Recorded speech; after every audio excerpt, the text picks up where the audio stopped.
Eto naman, muli pong kinilala ang galing ng atletang Pinoy sa 3rd Pacquiao Elordi Awards Night. Yan ang ulat ni Paolo Salamatin.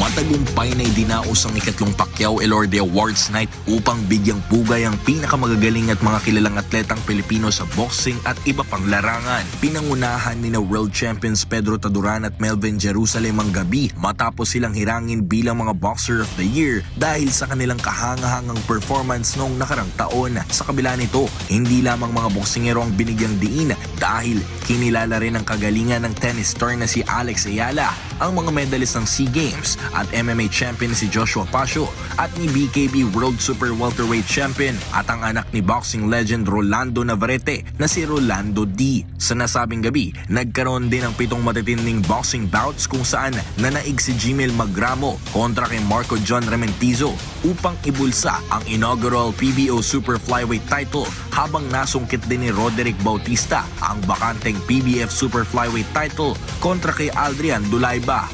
Ito yung isang paraan ko na mag-establish ng isang organization sa ating bansa para makatulong at makapokus doon sa mga professional boxers natin, yung Philippine Boxing Organization.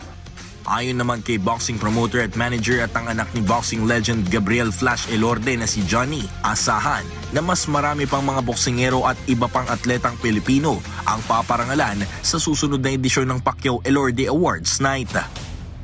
Ang ano namin dito para ma-encourage lalo yung mga atleta natin.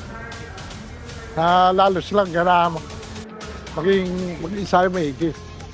Ang nasabing seremonya na ipinangalan sa mga legendary boxers sa sina Manny Pacquiao at Gabriel Flash Elorde ay naglalayong patuloy na suportahan at itaas ang antas ng boxing sa Pilipinas. Paolo Salamatin para sa Atletang Pilipino, para sa Bagong Pilipinas.